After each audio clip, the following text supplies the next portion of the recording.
Myanmar में आए विनाशकारी भूकंप के बाद भारत ने लॉन्च किया ऑपरेशन ब्रह्मा। राहत और बचाव के लिए काम करेगा यह ऑपरेशन। बीते 28 मार्च को म्यांमार में आया था 7.7 तीव्रता का भूकंप। बैंकॉक में आयोजित हुआ छठा बिम्स्टेक शिखर सम्मेलन। सदस्य देशों के बीच सहयोग को बढ़ाने को लेकर की गई चर्चा। Prosperous, resilient and open BIMSTEC सम्मेलन रखी गई थी। आर्कटिक बना वैश्विक विवाद का केंद्र। पर्यवेक्षकों ने जताई आर्कटिक क्षेत्र में बढ़ते तनाव पर चिंता। जलवायु परिवर्तन और संसाधन की बढ़ती मांग को बताई वजह। करीमपुजा वन्यजीव अभयारण्य में प्रजातियों की संख्या में हुई वृद्धि। ओडोनेट्स, तितलियों और पक्षियों की दर्ज की गई 63 नई प्रजातियां। केरल का सबसे युवा संरक्षित क्षेत्र है करीमपुजा। 1 अप्रैल को ओडिशा ने मनाया अपना राज्य स्थापना दिवस। उत्कल दिवस के रूप में जाना जाता है यह दिवस। 1 अप्रैल 1936 को बना था ओडिशा राज्य।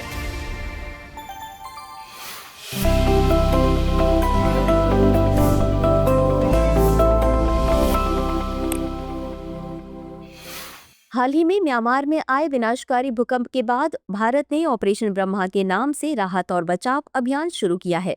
यह अभियान 28 मार्च को म्यांमार में आए 7.7 तीव्रता के भूकंप के जवाब में शुरू किया गया है।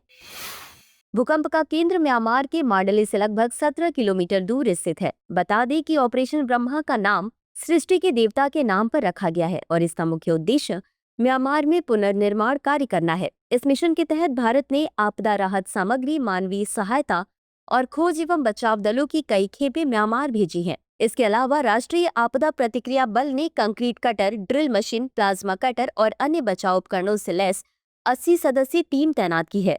भारतीय सेना ने भी विशेष चिकित्सा कार्य बल को तैनात किया है ताकि तत्काल मानवीय सहायता प्रदान की जा सके। जानकारी के लिए बता दें कि म्यांमार में आए भूकंप की वजह भारतीय और यूरेशियन प्लेटों के बीच स्ट्राइक स्लिप फॉल्टिंग या सागेंग फॉल्ट था। सागेंग फॉल्ट म्यांमार से होकर उत्तर से दक्षिण दिशा में गुजरता है और भारतीय एवं यूरेशियन प्लेटों के बीच सीमा बनाता है।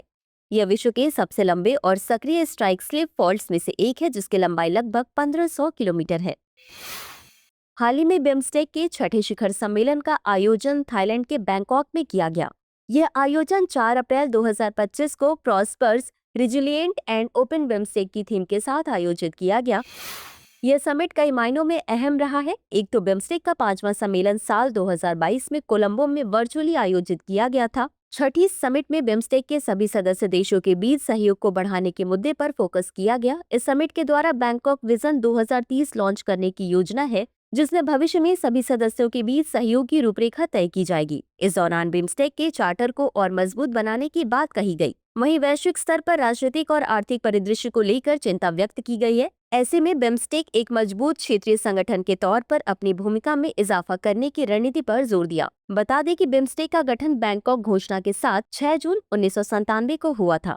बिम्स्टेक से मतलब है Bay of Bengal initiative for multi sectoral technical and economic cooperation. यह एक क्षेत्रीय संगठन है और इसमें बंगाल की खाड़ी के तटवर्ती और आसपास के 7 देश सदस्य शामिल हैं। इसके सदस्य देशों में बांग्लादेश, भूटान, भारत, श्रीलंका, नेपाल, थाईलैंड और म्यांमार शामिल हैं।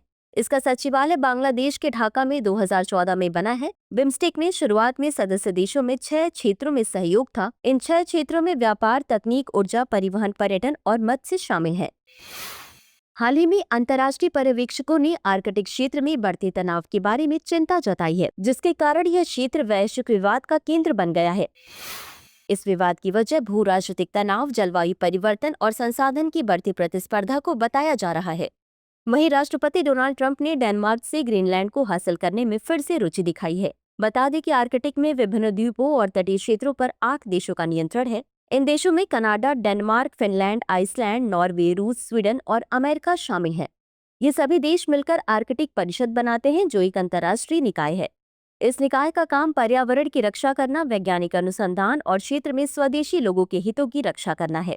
ये देश आर्कटिक भूमि पर संप्रभुता का प्रयोग करते हैं और अपने विशेष आर्थिक क्षेत्रों के भीतर संसाधनों का दोहन भी कर सकते हैं। इन क्षेत्रों के बीच का जल क्षेत्र अंतर्राष्ट्रीय अधिकार क्षेत्र में आता है, जिससे नौवहन की स्वतंत्रता सुनिश्चित होती है।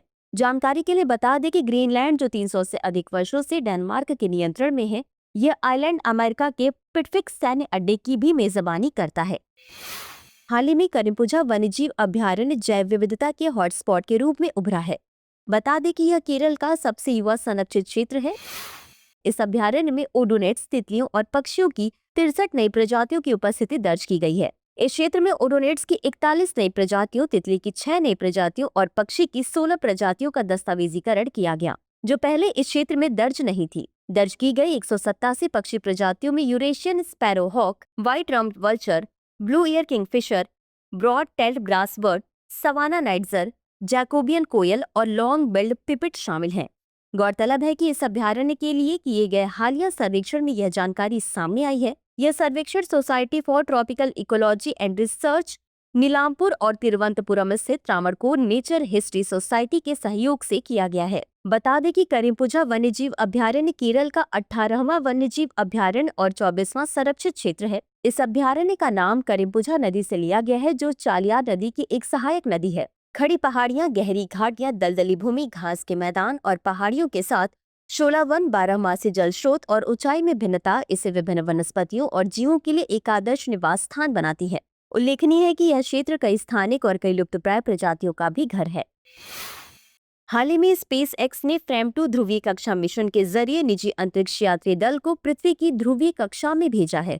यह मिशन पृथ्वी की कक्षा में एक ध्रुव से दूसरे ध्रुव तक अंतरिक्ष यात्रियों को ले जाएगा। इसमें एक क्रिप्टो उद्यमी के नेतृत्व में 4 निजी अंतरिक्ष यात्रियों का दल शामिल है।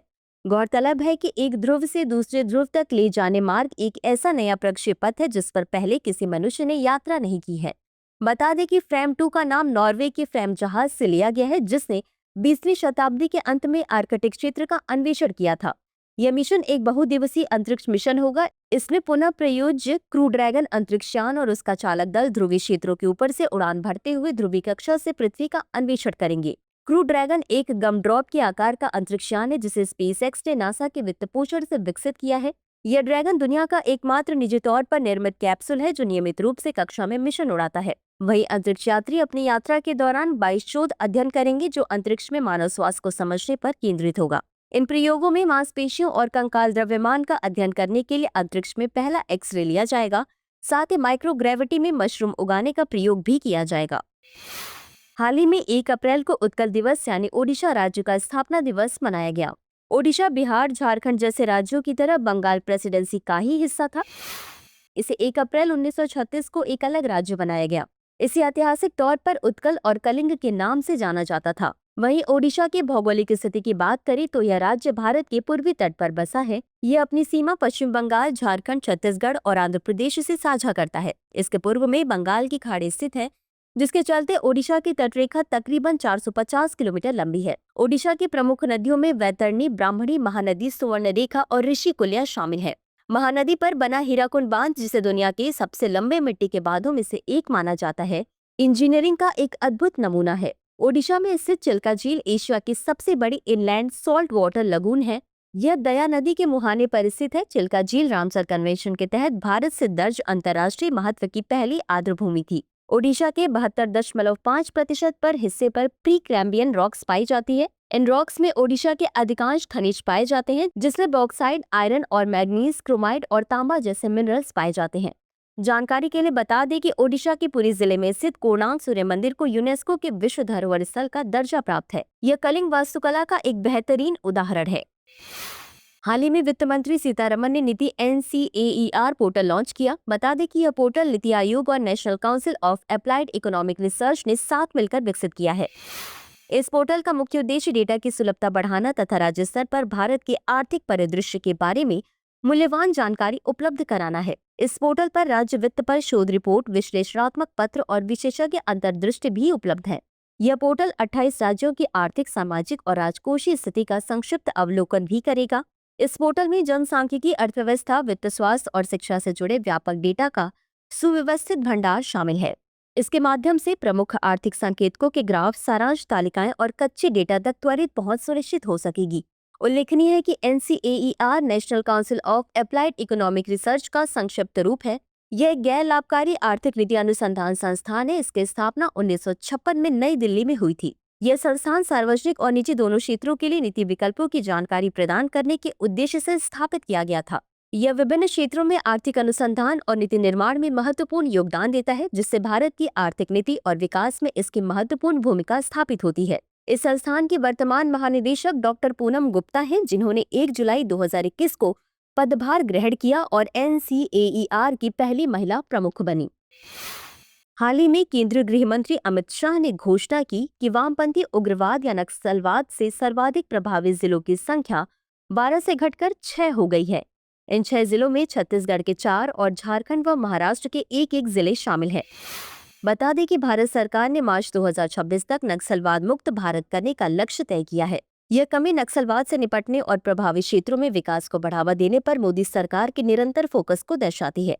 इसके अतिरिक्त चिंताजनक जिलों की संख्या 9 से घटकर 6 हो गई है। इन जिलों को अतिरिक्त संसाधनों और ध्यान की आवश्यकता है। इसी तरह अन्य वामपंथी उग्रवाद प्रभावित जिलों की संख्या भी 17 से घटकर 6 हो गई है। गौरतलब है कि अन्य वामपंथी उग्रवाद प्रभावित जिले ऐसे क्षेत्र हैं जहां नक्सली गतिविधियां कम तीव्र हैं।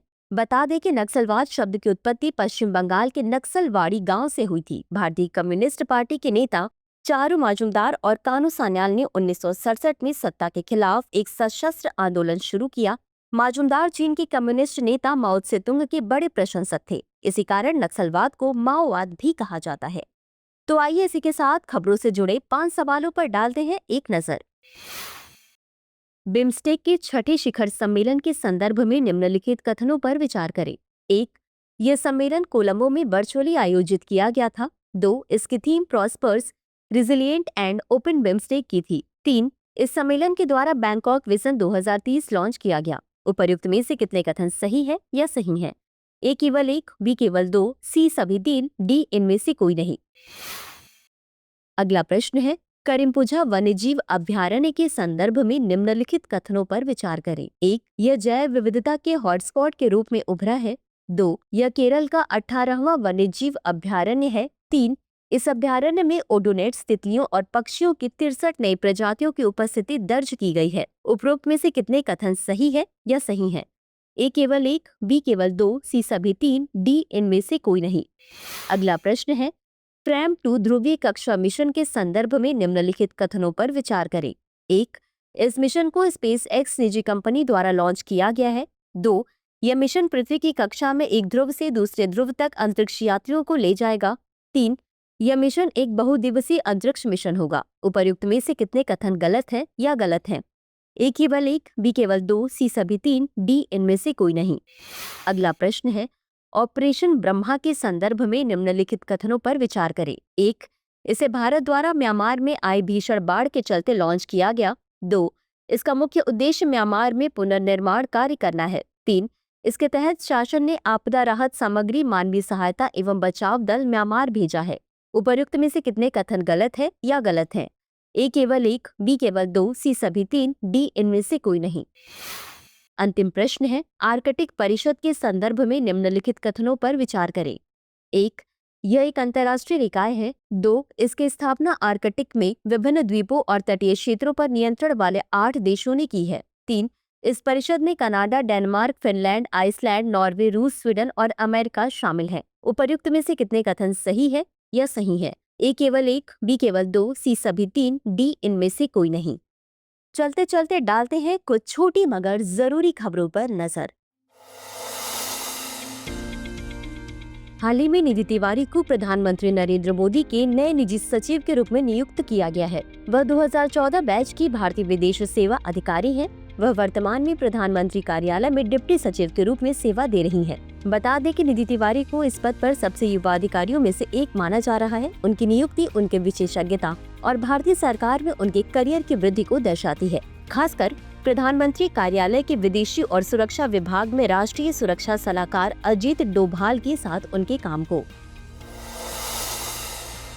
बीते दिनों भारत और संयुक्त राज्य अमेरिका भारत अमेरिका त्रिसेवा मानवीय सहायता एवं आपदा राहत अभ्यास की शुरुआत हो गई। यह द्विपक्षीय अभ्यास 1 से 13 अप्रैल तक पूर्वी समुद्र तट पर आयोजित हो रहा है। गौरतलब है कि इस अभ्यास का कोड नाम टाइगर ट्रायम्फ है। बता दें कि यह इस अभ्यास का चौथा संस्करण होगा। इस अभ्यास में भारतीय नौसेना के जहाज जैसे INS जलाश्व, INS घड़ियाल, INS मुंबई और INS शक्ति के साथ साथ सेना के जवान, वायुसेना के उपकरण जैसे C-130 विमान, Mi-17 हेलीकॉप्टर और रैपिड एक्शन मेडिकल टीम शामिल होंगे। भारतीय वायुसेना बहुराष्ट्रीय वायु अभ्यास INIOCHOS 25 में हिस्सा ले रही है। यह अभ्यास ग्रीस में आयोजित हो रहा है। ग्रीस की हेलेनिक वायुसेना द्वारा आयोजित यह 12 दिवसीय अभ्यास एलिस के एंड्राविडा एयरबेस पर होगा।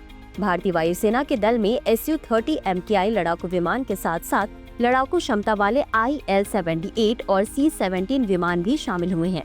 इस अभ्यास में शामिल वायुसेनाओं के बीच अंतर्राष्ट्रीय सहयोग, तालमेल और अंतर संचालन क्षमता बढ़ेगी। यह संयुक्त वायु संचालन की योजना बनाने और उसे क्रियान्वित करने, जटिल वायु युद्ध परिदृश्यों में रणनीति को परिष्कृत करने और परिचालन संबंधी सर्वोत्तम प्रथाओं में अंतर्दृष्टि प्राप्त करने का अवसर प्रदान करेगा।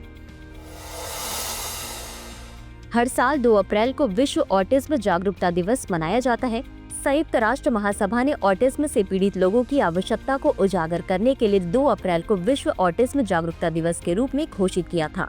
इस दिवस का उद्देश्य ऑटिज्म के प्रति जन जागरूकता फैलाना और इस विकार से जूझ रहे लोगों की मदद करना है।